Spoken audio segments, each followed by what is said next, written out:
The bullet missed Adelaide Jensen by inches, kicking up dust at her feet as she stood frozen in the middle of the dusty street of Jerome Junction, Arizona territory, her hand still clutching the telegram that had brought her all the way from Boston in 1877. She had been warned that the West was dangerous, but nothing could have prepared her for the reality of standing in the crossfire of what appeared to be a saloon dispute spilling into the street. Her cream-colored traveling dress, now brown with trail dust, billowed around her ankles as another shot rang out. Before she could even think to move, strong hands grabbed her waist and pulled her behind a water trough with such force that her bonnet flew off her head. "Stay down," a rough voice commanded near her ear, and Adelaide found herself pressed against the weathered wood, her heart hammering so hard she thought it might burst through her corset. The shooting continued for what felt like an eternity but was likely only minutes, and then suddenly everything went quiet except for the ringing in her ears. "You can breathe now," the voice said, and Adelaide turned to see her rescuer for the first time. He was tall, probably in his early 30s, with sun-bronzed skin and eyes the color of storm clouds. A dark beard covered his jaw, and his black hat sat low on his forehead, shadowing his features. His clothes were typical cowboy attire, worn leather chaps over denim pants, a faded blue shirt, and a bandana around his neck. But what struck her most was the sadness in those gray eyes, a deep melancholy that seemed at odds with the capable way he had just saved her life. "Thank you," Adelaide managed, her voice shaking more than she would have liked. "I did not expect such a welcome to Arizona." The cowboy stood and offered her his hand, pulling her to her feet with surprising gentleness. "Jerome Junction is usually quieter than this. You picked a bad day to arrive. Those men have been drinking since dawn, arguing over a card game." He released her hand quickly, as if the contact burned him, and bent to retrieve her bonnet from the dust. "This might need some cleaning." Adelaide took the ruined bonnet and tried to brush it off, but it was hopeless. "I suppose I should have stayed in Boston," she said, attempting a weak smile. "But I am here now for better or worse. What brings a Boston lady all the way out here?" The cowboy's tone was polite but distant, as if he was asking out of obligation rather than genuine interest. He kept his eyes on the saloon where two men were now being dragged out by the local sheriff. "I am a teacher," Adelaide explained, smoothing down her dress in a futile attempt to look presentable. "The territorial governor is trying to establish schools in smaller towns. I volunteered to come teach here for at least 2 years. I was told Jerome Junction needed someone educated to teach the children." "We do," the cowboy acknowledged. "Most folks here cannot read or write beyond their names. It is good you have come, though I imagine you will find it different from Boston." "That is rather the point," Adelaide said with more conviction than she felt. At 23, she had shocked her family by accepting this position, but after years of teaching in stuffy Boston schoolrooms under the watchful eye of headmistresses who criticized her every move, she had craved adventure and purpose. "I wanted to make a real difference. Boston has plenty of teachers. Here, I can actually help people who need it." The cowboy studied her for a long moment, and something flickered in his eyes, gone too quickly to identify. "That is admirable. Most people come west running from something. Rare to find someone running toward something instead." "And you?" Adelaide found herself asking before she could stop herself. "Which are you?" His expression shuddered immediately, walls slamming down behind those gray eyes. "I should get you to the boarding house. Mrs. Patterson runs it. She will have a room for you." He picked up her carpetbag from where it had fallen in the dust and started walking down the street without waiting to see if she followed. Adelaide hurried after him, her heeled boots not meant for the rough terrain of unpaved western streets. "Wait, please. I did not even get your name." "Dalton Kane," he said without turning around. "I ranch about 5 miles outside town, run cattle mostly." "Mr. Kane," Adelaide said, struggling to keep up with his long strides. "I truly am grateful for what you did. You may have saved my life." Dalton stopped so suddenly that Adelaide nearly collided with him. When he turned to face her, his expression was unreadable. Anyone would have done the same. No need to make it into more than it was. "Perhaps," Adelaide agreed, "but you were the one who did it, so thank you." He nodded once, sharp and quick, then resumed walking. They traversed the main street of Jerome Junction, which consisted of a general store, a saloon, a small church, a blacksmith, the sheriff's office, and a handful of other businesses. The boarding house stood at the far end, a 2-story wooden structure that looked relatively well-maintained compared to some of the other buildings. Mrs. Patterson turned out to be a plump woman in her 50s with kind eyes and flour on her apron. She welcomed Adelaide warmly, exclaiming over her dusty dress and demanding to know what had happened. When Dalton explained briefly about the shooting, Mrs. Patterson shook her head. "Those Miller boys are always causing trouble. Sheriff should have run them out of town months ago." She turned to Adelaide with a sympathetic smile. "Do not worry, dear. This is not a common occurrence.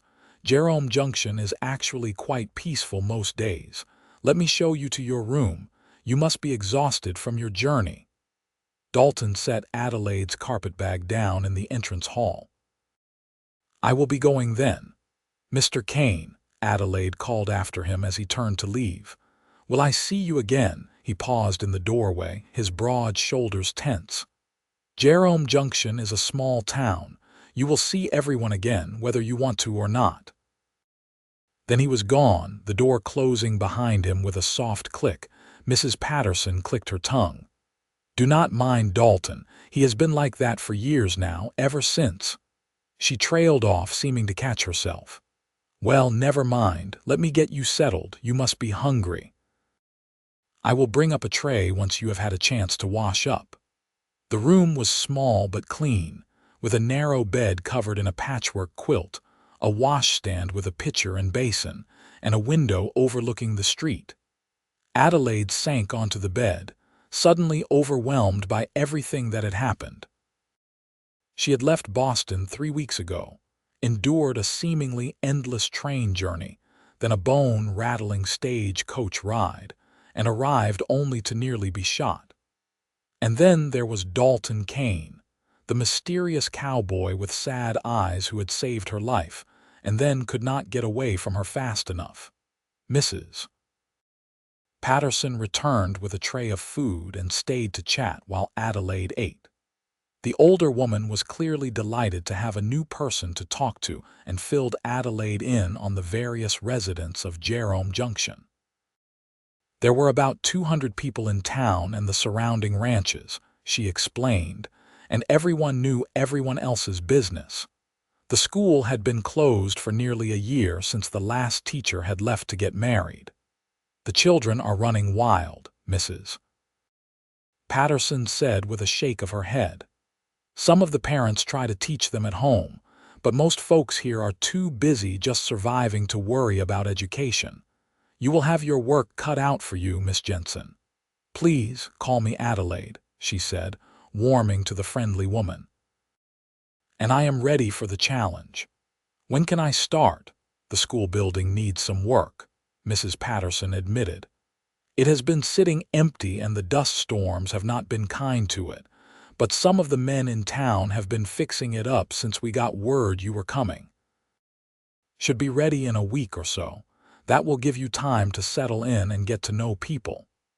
Over the next few days, Adelaide did exactly that. She explored Jerome Junction, introduced herself to families, and assessed what supplies she would need for the school. The town was rougher than anything she had experienced in Boston, but there was a warmth to the people that surprised her. Despite their hard lives, they welcomed her openly and seemed genuinely excited about having a school again. She saw Dalton Kane several times during those first days, always from a distance. He would come into town for supplies or to conduct business, but he never sought her out or even acknowledged her beyond a brief nod if their paths crossed.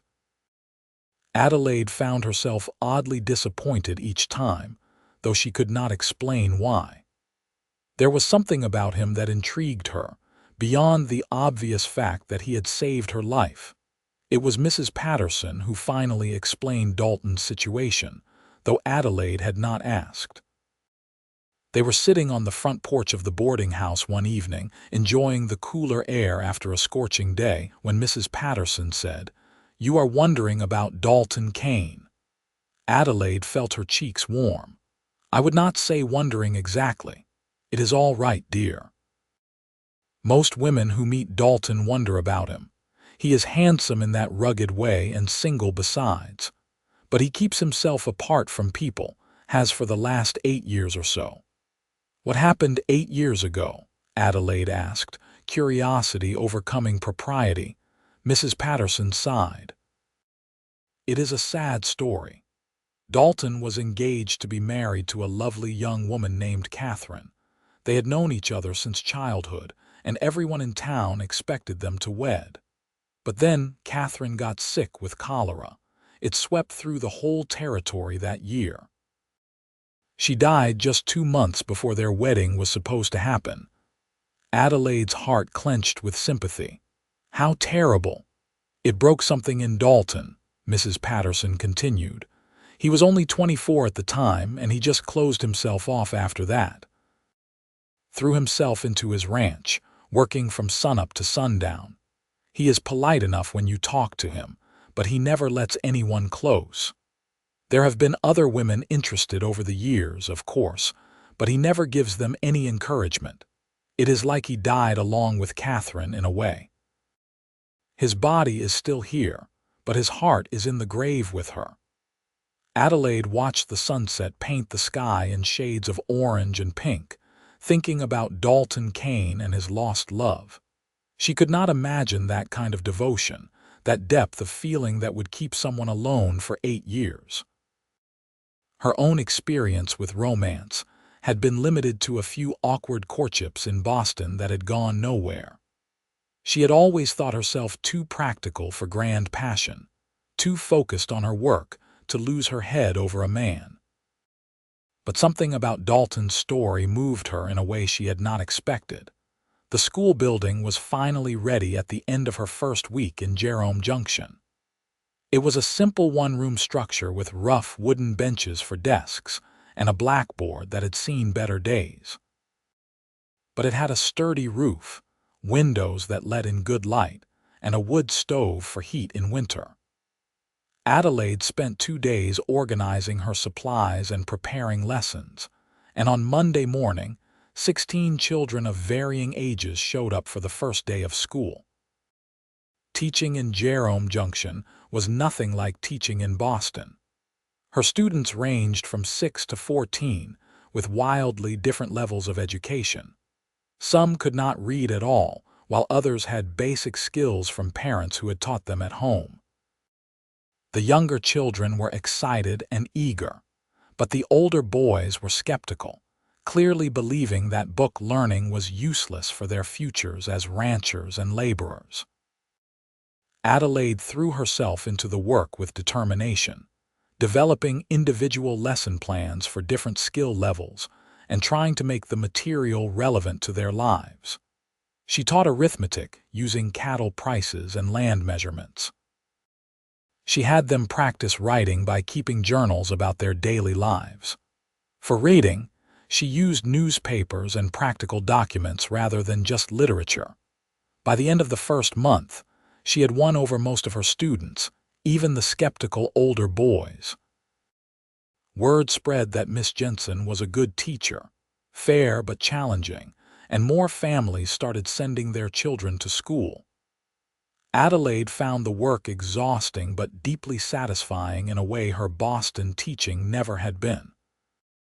She had settled into a routine in Jerome Junction, boarding with Mrs. Patterson, teaching during the week, and spending her weekends preparing lessons and exploring the area around town.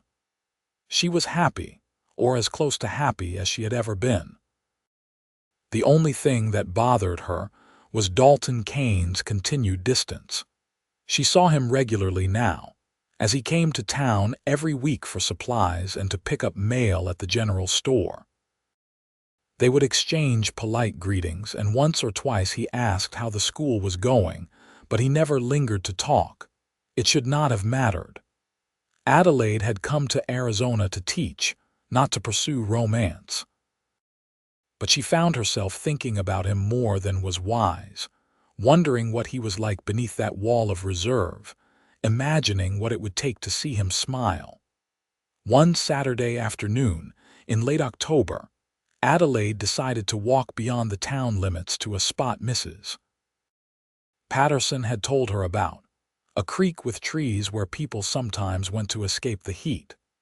The day was warm but pleasant, and she packed a book and some bread and cheese in a basket, planning to spend a few peaceful hours reading. The creek was about a mile from town, a ribbon of water lined with cottonwood trees, their leaves turning gold with autumn. Adelaide found a smooth rock to sit on and opened her book, but she found herself too distracted by the beauty of the landscape to focus on the words. Boston had never looked like this, all endless sky and open space. She was so lost in her thoughts that she did not hear the approaching horse until it was quite close. Looking up, she saw Dalton Kane dismounting from a black gelding, clearly as surprised to see her as she was to see him. "Miss Jensen," he said, removing his hat. "I did not expect to find anyone here." "Mr. Kane," Adelaide replied, trying to calm her suddenly racing heart. "I was told this was a pleasant spot. I hope I am not trespassing." "No, this land is open. I come here sometimes when I need to think." He shifted his weight, clearly uncomfortable. "I can leave you to your rating." "You do not have to go on my account," Adelaide said quickly. "There is plenty of room, unless you prefer to be alone." Dalton hesitated, and for a moment Adelaide thought he would leave anyway. But then he tied his horse to a tree and walked over to the creek bank, keeping a respectful distance from where she sat. He stared out at the water, his profile sharp against the bright sky. They sat in silence for several minutes, and Adelaide found she did not mind. There was something peaceful about sharing the space without the need to fill it with conversation, but eventually she set her book aside and spoke. "Mrs. Patterson told me you have a cattle ranch," she said. "Is it difficult work?" "It can be," Dalton answered, his eyes still on the water. "The cattle do not care about heat or cold or how tired you are. They need tending regardless, but it is honest work. I like that about it." "You manage it alone?" "I have 2 hands who help during busy seasons. Otherwise, yes, mostly alone." He picked up a smooth stone and skipped it across the water's surface. "I prefer it that way." Adelaide watched the ripples spread across the creek. "That sounds lonely." "Lonely and alone are not the same thing," Dalton said quietly. "I choose to be alone. That is different." "Is it?" Adelaide asked before she could stop herself.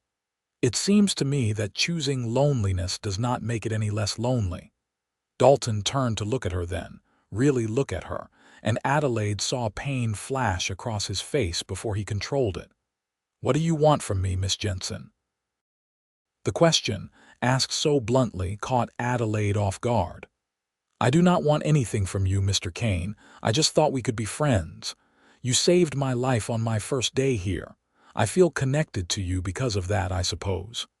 "You should not," Dalton said, his voice rough. "I do not make friends. I do not let people close. It is better that way." "Better for whom?" Adelaide challenged, surprising herself with her boldness. You wall yourself off from everyone, carrying your grief like a shield. But grief is not supposed to be a way of life, Mr. Kane. It is something you are supposed to move through, not something you live in forever.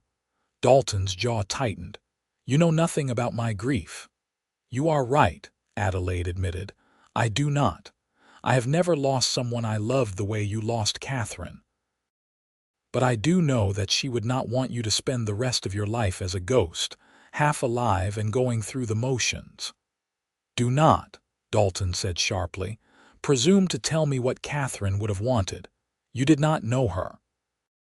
No, but I know what it is like to see someone waste their potential because they are afraid, Adelaide continued, standing up now to face him properly. You are a good man, Dalton Kane. Everyone in town speaks highly of you. You helped me without hesitation when I was in danger. But you are so determined to protect yourself from being hurt again that you have stopped really living. That is not honoring Catherine's memory. That is just being afraid.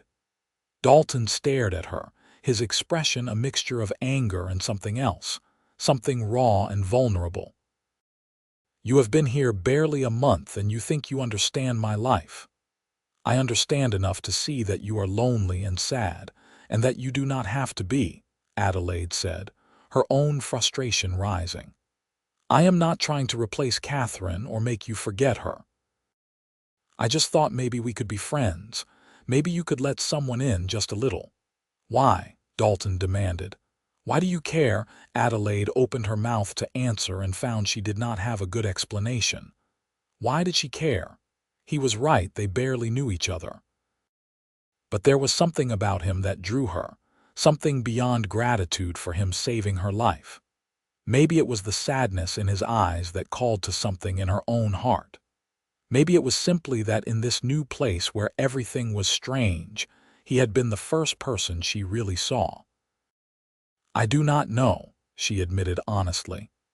Maybe because when I look at you, I see someone who is drowning but refuses to reach for a rope, and I cannot just stand by and watch that. Dalton looked away, his shoulders sagging slightly. When he spoke again, his voice was quieter, drained of anger. The rope broke once before, Miss Jensen. I do not trust it anymore. Adelaide's heart ached at the defeat in his tone. She took a step closer, close enough that she could see the lines around his eyes, the gray threading through his dark hair. Then maybe you need a new rope. One you can test gradually, see if it will hold your weight before you put all your trust in it. He met her eyes again, and something shifted in his expression. I do not know if I can do that.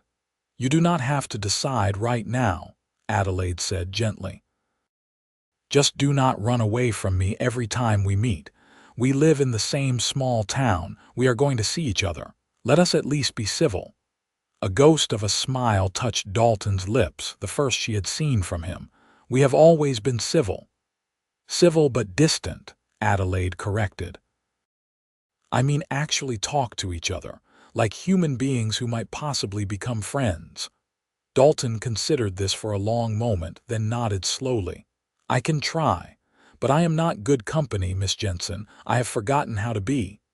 Adelaide, she said firmly. If we are going to be friends, you should call me Adelaide. Adelaide, he repeated, and her name in his rough voice sent an unexpected shiver through her.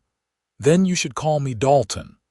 All right, Dalton, she said and smiled. See, we are making progress already. They talked for another hour by the creek, carefully neutral topics about the town and the weather and Adelaide's experiences teaching. Dalton gradually relaxed, his shoulders losing some of their tension, and once or twice he almost smiled at something she said.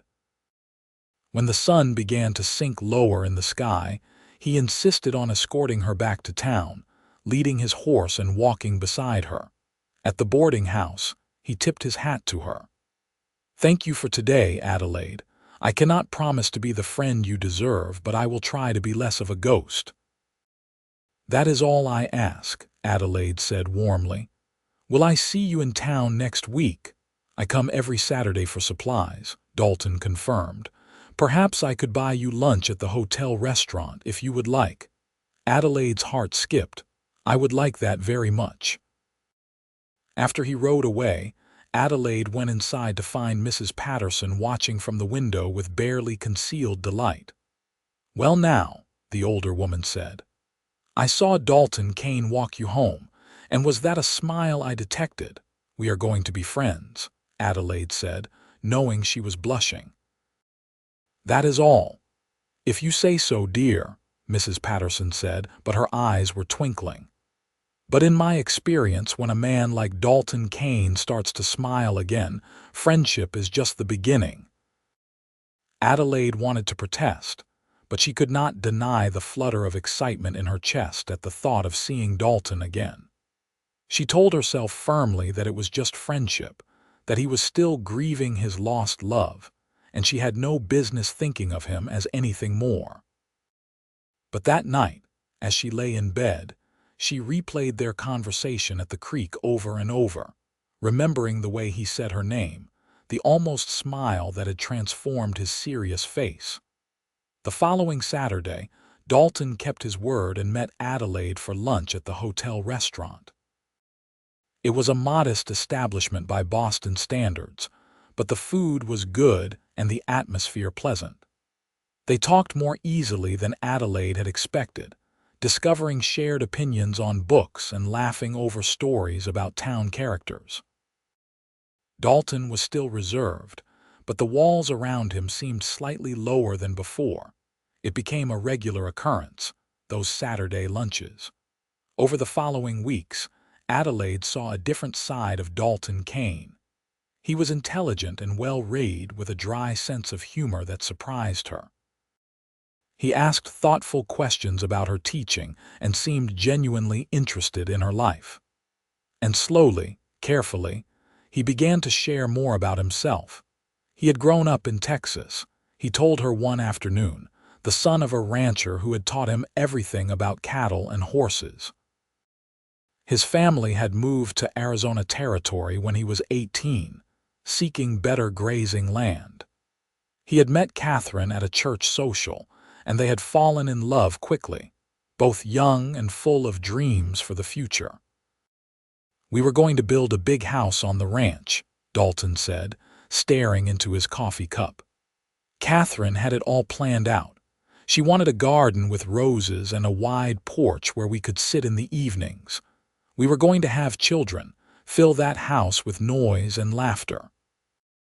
"It must have been devastating when she died," Adelaide said softly. Dalton nodded.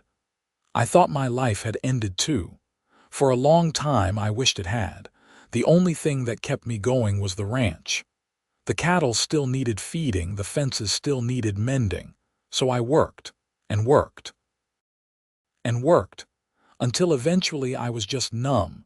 "Are you still numb?" Adelaide asked. He looked at her then, really looked at her, and his expression was complicated. "No," he said slowly, "not anymore, not for the past few weeks." Adelaide's breath caught at the implication, but before she could respond, the waitress came to refill their coffee, and the moment passed. Still, something had shifted between them, an acknowledgement that they were becoming more than just friends, even if neither was ready to name it yet. Winter came to Arizona Territory, bringing cooler temperatures and occasional rain. Adelaide's school continued to thrive, with more students enrolling and the children making remarkable progress. She had found her place in Jerome Junction, felt more at home than she ever had in Boston. And at the center of her new life, increasingly, was Dalton Kane. They spent time together beyond their Saturday lunches now. Dalton took her riding on the ranch, teaching her to handle a horse with patience and skill. Adelaide brought him books from her small collection, and they discussed them over dinner at the boarding house, where Mrs. Patterson beamed at them like a proud mother. They attended church together on Sundays, sitting side by side in the back pew, and the whole town noticed. "Are you courting that cowboy?" one of Adelaide's students asked her one day, a precocious 8-year-old named Lucy. "My mama says you are." Adelaide felt her cheeks warm. "Mr. Kane and I are friends." "But you smile different when you talk about him," Lucy observed with a child's brutal honesty. "You smile like my papa smiles at my mama." Adelaide could not deny it. She was falling in love with Dalton Kane, had been falling probably since that first conversation by the creek. She loved his quiet strength, his unexpected humor, the way his eyes crinkled when he finally let himself laugh. She loved how gentle he was with his horses, how he helped Mrs. Patterson carry heavy packages without being asked, how he listened when she talked about her students like their successes mattered to him too. But she did not know if Dalton felt the same way. He was warmer with her now, more open, but he never spoke of feelings or the future. He never touched her beyond the occasional brush of hands or helping her onto a horse. And Adelaide did not know if he was holding back because he was not interested or because he was afraid. The answer came one evening in late December, just before Christmas. Dalton had invited Adelaide to see the ranch, and she had accepted eagerly, curious to see the place he called home. The ride took about 40 minutes, following a rutted track across scrubland dotted with mesquite and sagebrush. The ranch house was modest, a single-story wooden structure with a barn and several corrals. "It is not much," Dalton said as he helped her dismount. "I built it myself after my father died and left me the land. Always planned to add on, but—" "But you were going to do that when you got married," Adelaide finished gently. He nodded. "Catherine and I picked out this spot together. She loved how you could see the mountains from here." Adelaide looked at the distant peaks, purple against the darkening sky. "It is beautiful, Dalton. You should be proud of what you have built." He showed her around, pointing out the different pastures and explaining his operation. He ran about 200 head of cattle, he told her, with plans to expand if he could afford more land. It was hard work, especially alone, but the ranch was starting to turn a real profit. As the sun set, they sat on the front step of the house, watching the sky burn orange and gold. Adelaide shivered slightly in the cooling air, and Dalton immediately shrugged off his jacket and draped it around her shoulders. The gesture was so natural, so caring, that Adelaide felt tears prick her eyes. "Dalton," she said softly, "can I ask you something personal?" He tensed slightly but nodded. "You can ask." Adelaide took a breath, gathering her courage. "Why have you never married? I know you lost Catherine, and I know you loved her deeply. But that was 8 years ago. Why have you stayed alone all this time?" Dalton was quiet for so long that Adelaide thought he would not answer. When he finally spoke, his voice was raw with emotion. "Because I killed her." Adelaide stared at him in shock. "What, Dalton? She died of cholera. You did not kill her." "I should have protected her," Dalton said, his hands clenched into fists on his knees. "There was an outbreak in the next town over. I knew about it. But Catherine wanted to visit her aunt there, and I said yes. I told her it would be fine, that we would only stay a few hours. But her aunt was already sick when we arrived, and within a week, Catherine had it too." "That is not your fault," Adelaide said firmly. "You could not have known." "I should have been more careful," Dalton insisted. "I should have insisted we stay away. But I wanted to make her happy, so I took the risk, and she paid the price for it." "Dalton, look at me," Adelaide commanded, and he reluctantly turned to face her. "Catherine's death was a tragedy, but it was not your fault. Cholera spread through half the territory that year. She might have gotten sick anyway, here in Jerome Junction. You cannot blame yourself for not being able to see the future." "I was supposed to protect her," Dalton said, and now there were tears in his eyes. "I was supposed to be her husband to keep her safe, and I failed." "You were 24 years old and you made a decision that seemed reasonable at the time," Adelaide said, reaching out to take his hand. "You did not fail her, Dalton. You loved her, and she knew that. I have never told anyone that, Dalton admitted, his voice breaking. About feeling responsible. Everyone said it was not my fault, but I knew better. And I promised myself I would never put someone in danger like that again, never risk losing someone I loved by failing to protect them. So you decided never to love anyone again, Adelaide said, understanding dawning. You have been punishing yourself for 8 years, staying alone because you think you do not deserve happiness. Dalton pulled his hand away, standing abruptly. You do not understand. Then help me understand, Adelaide said, standing to face him. Tell me why a good man like you thinks he deserves to be miserable forever because of something that was not his fault. Because she is dead and I am alive, Dalton shouted, the words torn from him. Catherine never got to have her garden or her children or her big house. She never got to grow old or see the world or do any of the things she dreamed about. And I am still here, still breathing, still living. How is that fair? How do I get to have happiness when she is in the ground? Adelaide felt tears streaming down her own face now. You think staying lonely honors her memory. You think she would want you to spend your whole life suffering. I do not know what she would want, Dalton said helplessly. I only know that every time I start to feel happy, I remember her face when she was dying. She was so scared, Adelaide. She knew she was not going to make it, and she begged me not to let her go. But I could not stop it. I held her hand and told her everything would be fine, and we both knew I was lying. And then she was gone. Adelaide stepped closer, placing her hand on his chest, feeling his heart racing beneath her palm. I am so sorry you went through that. I cannot imagine how painful it was. But Dalton, you have to forgive yourself. Catherine is gone, and that is a tragedy. But you are still here, and your life still matters. You deserve to be happy. You deserve to love and be loved again. What if I cannot protect you either? Dalton asked, and Adelaide realized with a start that he was not speaking hypothetically. What if I fail you the way I failed Catherine? You will not fail me, Adelaide said firmly. And even if something happens to me, it will not be because you failed.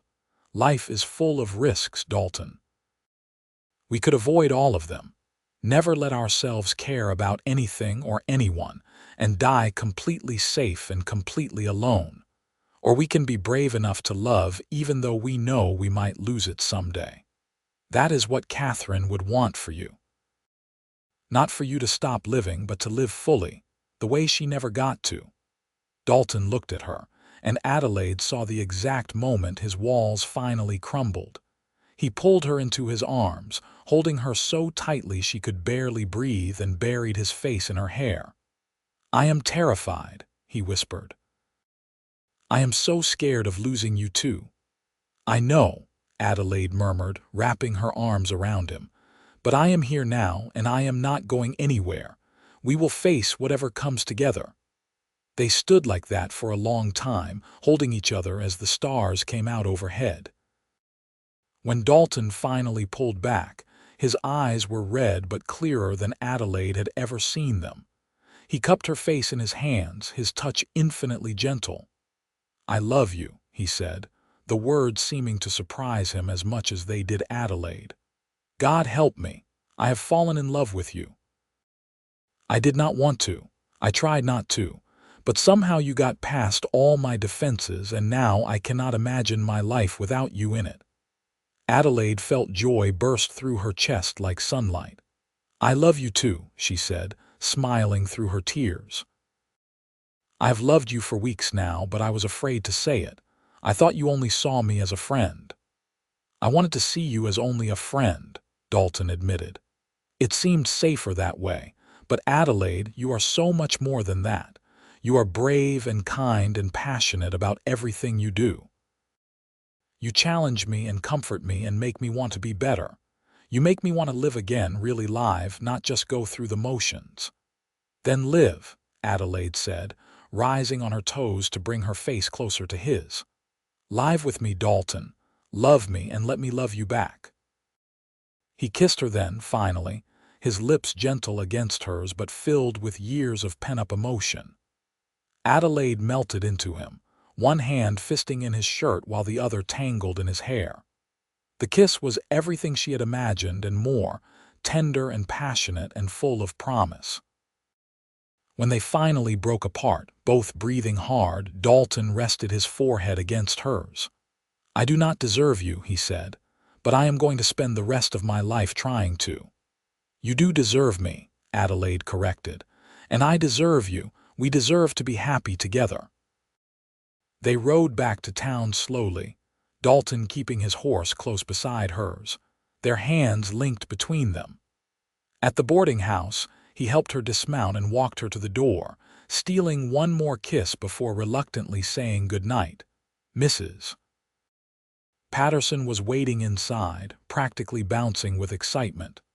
"Well," she demanded, "I can see from your face that something happened." "We are courting," Adelaide said, unable to keep from smiling. "Officially courting." Mrs. Patterson squealed and pulled Adelaide into a hug. "I knew it. From the first day, I knew you two were meant for each other." "Oh, this is wonderful news." Over the next few months, all of Jerome Junction watched the courtship of Adelaide Jensen and Dalton Kane with interest and approval. Dalton was a changed man, smiling and laughing in ways people had not seen in years.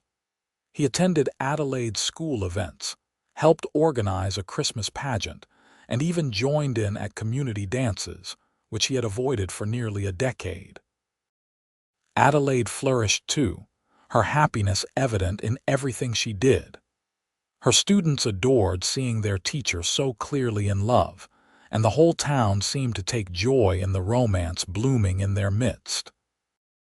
It was as if Dalton and Adelaide falling in love had reminded everyone else why love mattered, why it was worth the risk. Not that everything was perfect. Dalton still had moments when grief and guilt overwhelmed him, when he pulled back emotionally, and Adelaide had to gently coax him back.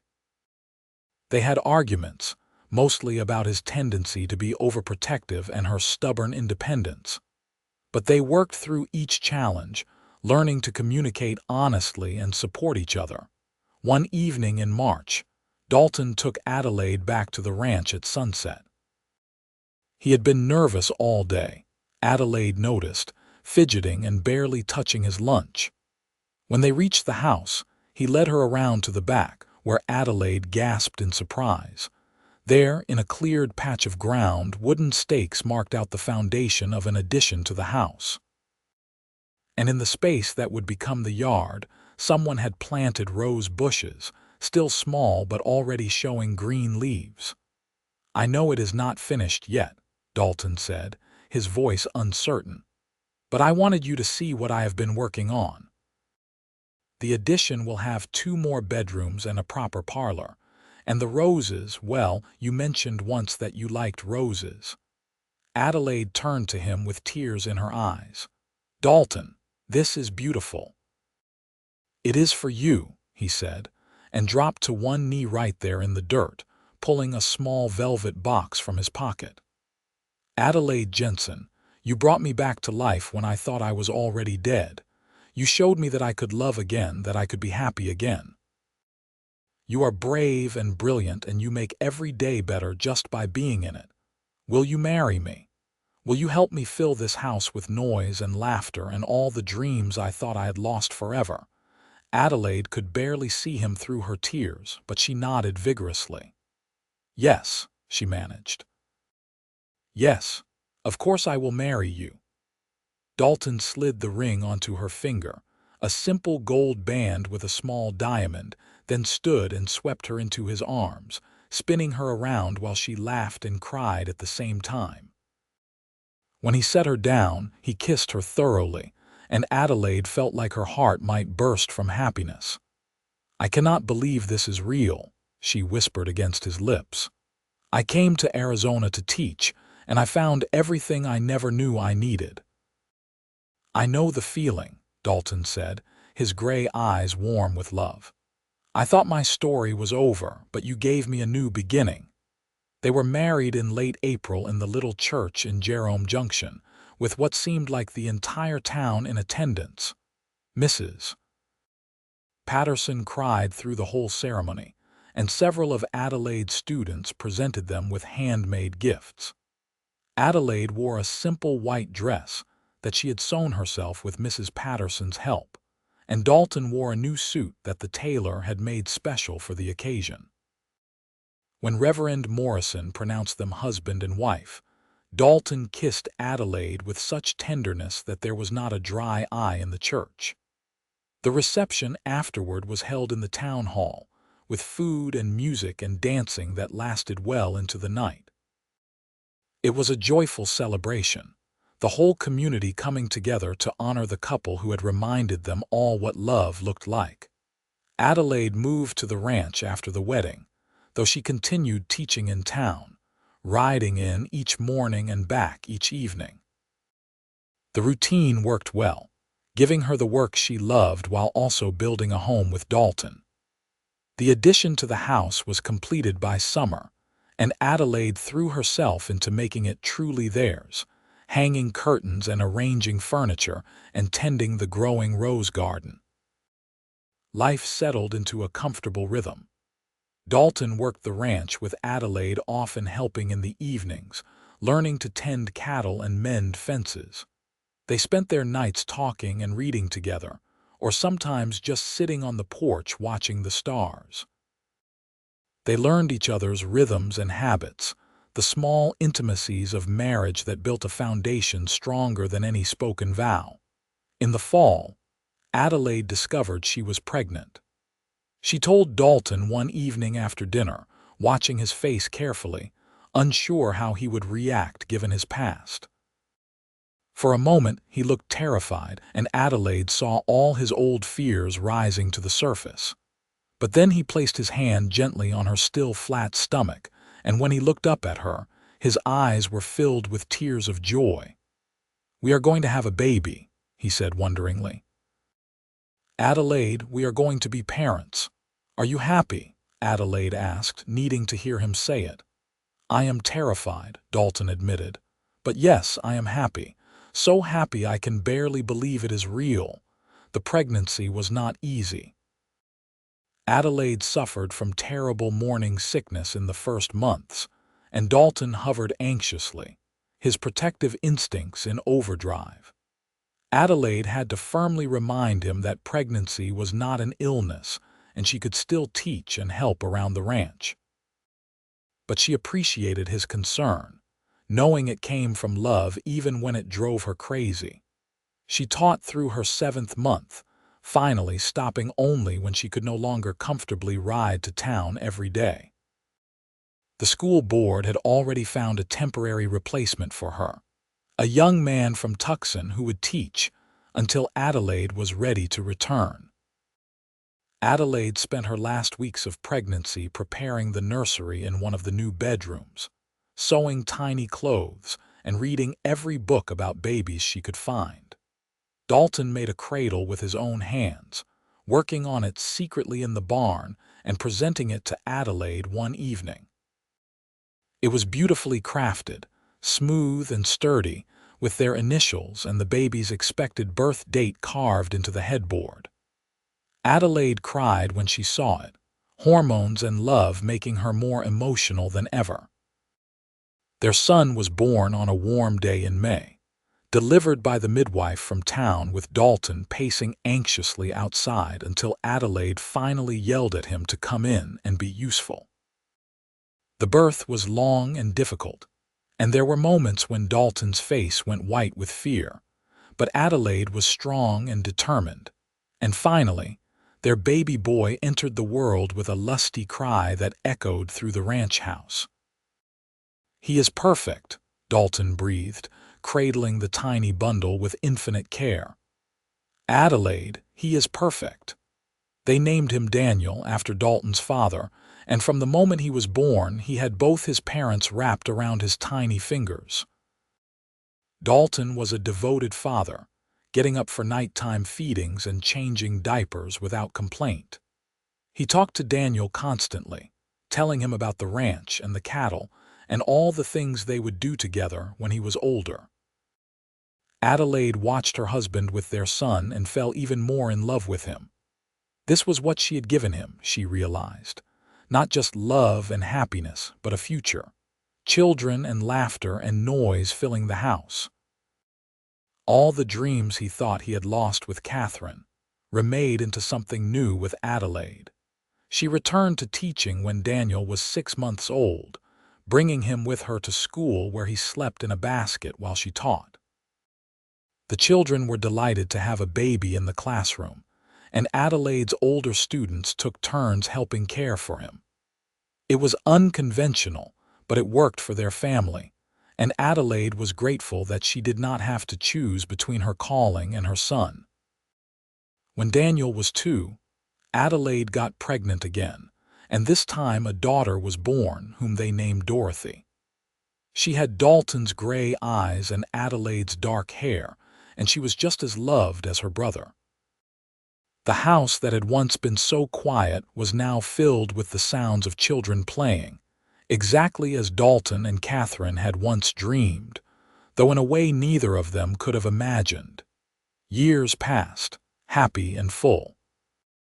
Adelaide eventually stopped teaching when a third child, another son they named David, was born. She found she was content to focus on her family and the ranch, which had grown substantially under Dalton's management. They were not wealthy, but they were comfortable, and more importantly, they were happy. Dalton never forgot Catherine completely. On the anniversary of her death each year, he would visit her grave alone, spending an hour there in quiet remembrance. But he no longer carried his grief like a weight around his neck. He had learned to hold both the past and the present in his heart, to honor what he had lost while cherishing what he had found. One evening, when they had been married for nearly 10 years, Dalton and Adelaide sat on their porch watching their children play in the yard. Daniel was 12 now, tall and serious like his father. Dorothy was 8, spirited and fearless. And David was 5, always laughing and full of mischief. "Do you ever regret it?" Dalton asked suddenly. "Leaving Boston, coming here, marrying a broken-down cowboy instead of some proper gentleman?" Adelaide took his hand, lacing their fingers together. "Not for a single second. This life, this family, it is everything I never knew I wanted. I would make the same choice 1,000 times over." "I am glad you asked me that day," Dalton said. "At the creek, when you asked me why I never married, I was angry at the time, but it forced me to finally face everything I had been hiding from. You were right. I was drowning and refusing to reach for the rope. Thank you for not letting me drown." "You saved me first," Adelaide reminded him. "That day in the street when I first arrived, you pulled me out of danger without even knowing me. Maybe we were always meant to save each other." Dalton pulled her close, kissing the top of her head. "I love you, Adelaide Kane. Thank you for giving me a life I never thought I could have again."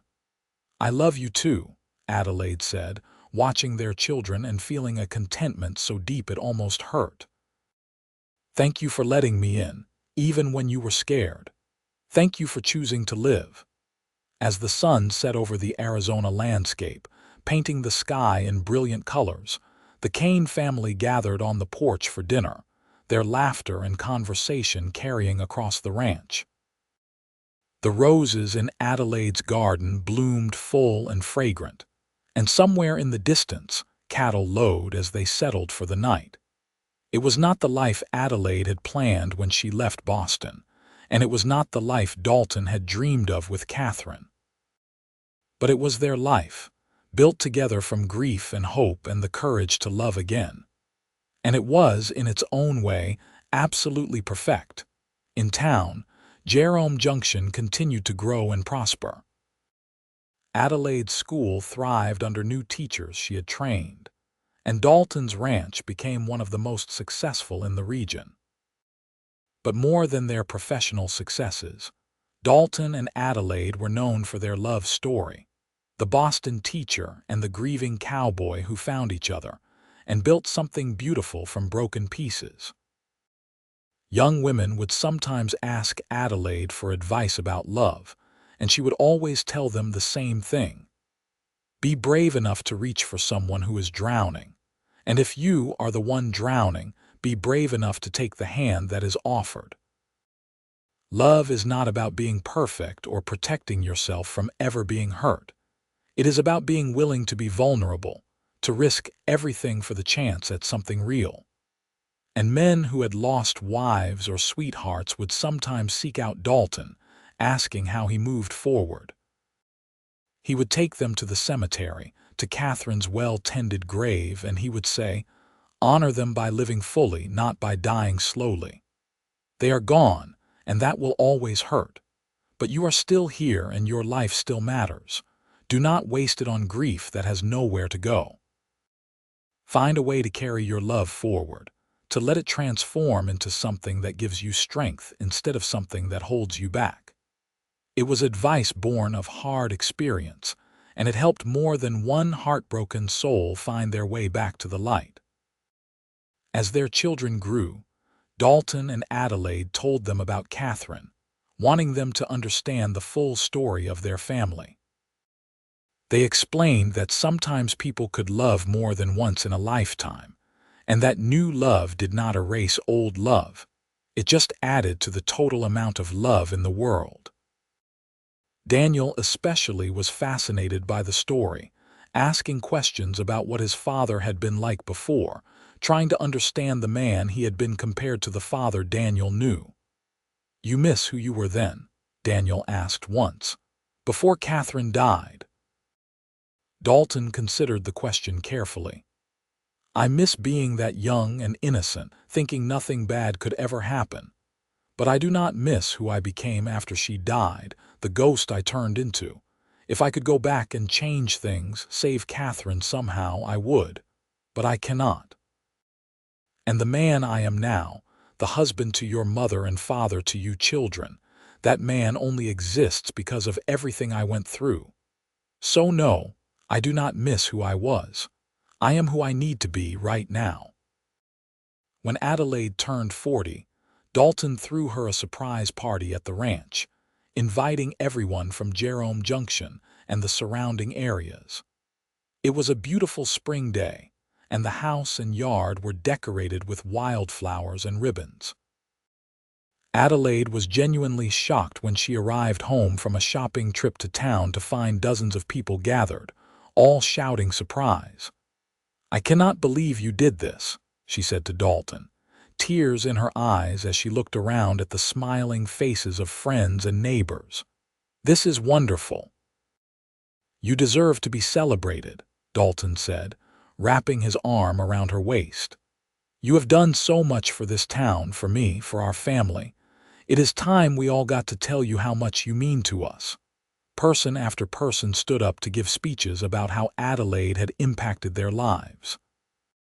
Former students talked about how she had taught them to read and opened up the world to them. Parents talked about how she had believed in their children when no one else did. Mrs. Patterson, now quite elderly but still sharp as a tack, talked about the day Adelaide arrived in Jerome Junction, and how she had known immediately that this Eastern lady was going to shake things up. And Dalton, finally, stood up and talked about how a brave teacher from Boston had refused to let a broken cowboy stay broken, how she had challenged him and comforted him and loved him back to life. By the time he finished, there was not a dry eye in the crowd, and Adelaide was crying so hard she could barely breathe. "I did not come here expecting to find all of this," she said when it was her turn to speak. "I came thinking I would teach for a few years and then return to Boston. But this place, these people, they became my home in ways I never anticipated. And this man," she said, looking at Dalton with all the love in her heart shining in her eyes, "he became my everything. Jerome Junction gave me a life beyond my wildest dreams, and I will be grateful for it until the day I die." The celebration went long into the night, with music and dancing and more food than anyone could eat. Adelaide danced with her husband, her children, her former students and friends, her face glowing with happiness. This was her life now, so far from the stuffy Boston parlors and strict school rules she had grown up with. This was wild and messy and real, and she would not trade it for anything. As the years continued to pass, Dalton and Adelaide grew old together in the way that couples do when they are truly happy, their lives so intertwined that neither could imagine existing without the other. They faced challenges, of course. There were years when the cattle prices crashed and they struggled financially. There were illnesses and accidents and the normal troubles that come with raising children. There was heartbreak when Dorothy's first serious boyfriend broke her heart, and worry when Daniel decided to join the Territorial Rangers for a few years. But they faced it all together, supporting each other through every crisis, celebrating every triumph. Their love only deepened with time, growing richer and more complex as they built a lifetime of shared memories and inside jokes and quiet understandings. Daniel grew up to take over the ranch when Dalton was ready to slow down, expanding it even further and marrying a sweet girl from Tucson who brought her own strength and intelligence to the family. Dorothy became a teacher like her mother, though she eventually moved to Phoenix to teach in a larger school there. And David, to everyone's surprise, went east to college and became a lawyer, though he returned to Arizona to practice and stayed close to the family. All three children married and had children of their own, filling the ranch house with grandchildren who climbed all over their grandfather and begged their grandmother for stories. Adelaide and Dalton watched their family grow and multiply, seeing themselves reflected in the next generation, and felt blessed beyond measure. On their 30th wedding anniversary, Dalton took Adelaide back to the creek where they had their first real conversation, the place where everything had begun to change. They were in their 50s now, showing their age but still strong and healthy, still deeply in love. "I thought my story ended when I was 24, Dalton said, sitting on the same rock where Adelaide had been reading that day so long ago. "I thought the best parts of my life were behind me, and all I had left was to survive until I could be reunited with Catherine in death. But I was wrong. My story was just beginning. You gave me 30 years I never thought I would have, Adelaide, 30 years of love and laughter and purpose. You gave me everything." "We gave each other everything," Adelaide corrected, leaning against his shoulder. "I was so sure I knew what I wanted, teaching in some proper school, living a safe, respectable life. But I wanted all the wrong things. You showed me what really mattered. Love and family and building something that lasts. We created something beautiful together, Dalton. A life neither of us could have built alone." They sat there for a long time, watching the water flow by, comfortable in the silence that only comes with decades of companionship. The cottonwood trees had grown taller since that first day, their branches reaching toward the sky. The landscape around them had changed too, with more ranches dotting the territory and the railroad reaching further into the wilderness. But this spot remained peaceful, a sanctuary where they could remember who they were and what they meant to each other. "You think Catherine would approve?" Adelaide asked softly, something she had wondered occasionally over the years but never quite had the courage to voice. "Do you think she would be happy that you found love again?" Dalton was quiet for a moment, really considering the question. "Yes," he said finally. "Catherine was kind and generous. She would not have wanted me to suffer forever because of losing her. I think she would be glad I found you, glad I built a family and had a good life. Maybe she even sent you to me somehow, knowing I needed someone strong enough to break through my walls." Adelaide liked that thought. Maybe she did. Maybe she and fate worked together to make sure a stubborn cowboy and an idealistic teacher ended up in the same town at the same time. "I do not believe in coincidences anymore," Dalton said, pulling her closer. "There are too many things that had to line up perfectly for us to find each other. You coming west, me being in town that day, the shooting that put you in danger so I could save you. It all feels like it was meant to be." "Meant to be," Adelaide repeated, loving the idea. "Yes, I think we were meant to be." They stayed at the creek until sunset, then rode home together in the gathering twilight. The ranch house glowed with lamplight, and they could see Daniel moving around inside, probably checking on them since they had been gone longer than expected. It was comforting, knowing their son was there keeping things running, knowing the ranch and the family would continue long after they were gone. Inside, Daniel had dinner waiting, his wife Martha helping serve the food. They ate together, talking about the ranch and the grandchildren and all the little details that made up their daily lives.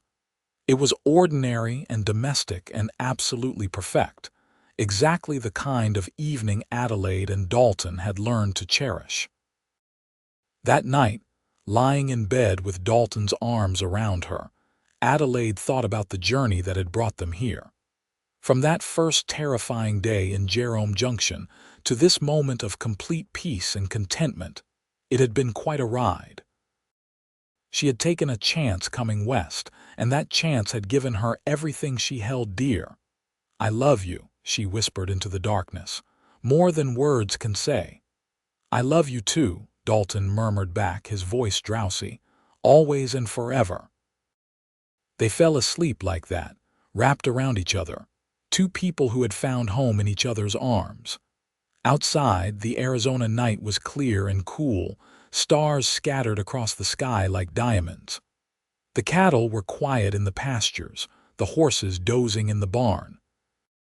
All was peaceful on the Kane ranch, as it had been for 30 years, as it would be for many more to come. In town, Jerome Junction had grown from a rough frontier settlement into a proper town with paved streets and electric lights. The school that Adelaide had once taught in had been replaced with a larger building, and there was talk of building a high school. The Wild West was becoming less wild, civilization creeping in year by year. But some things remained constant. The church still stood on the corner, and the cemetery on the hill held generations of settlers who had built lives in this harsh, beautiful land. Catherine's grave was there, under a cottonwood tree, her headstone weathered but still legible. Dalton still visited occasionally, though less frequently now. He would stand there for a few minutes, remembering the girl she had been, honoring the love they had shared. But it no longer hurt the way it once had. The wound had healed into a scar, still there but no longer bleeding. And when his time came, many years later, Dalton Kane died peacefully in his sleep at the age of 78, with Adelaide holding his hand and their children gathered around his bed. His last words were a whisper of her name, and the smile on his face was one of complete contentment. He had lived a full life, far longer and happier than he ever expected, and he was ready to rest. Adelaide mourned him deeply, feeling the loss like a physical wound. But she did not drown in grief the way Dalton once had. She had their children and grandchildren around her. She had the ranch and the town, and a lifetime of beautiful memories. She had 51 years of marriage to sustain her, 51 years of love that nothing could take away.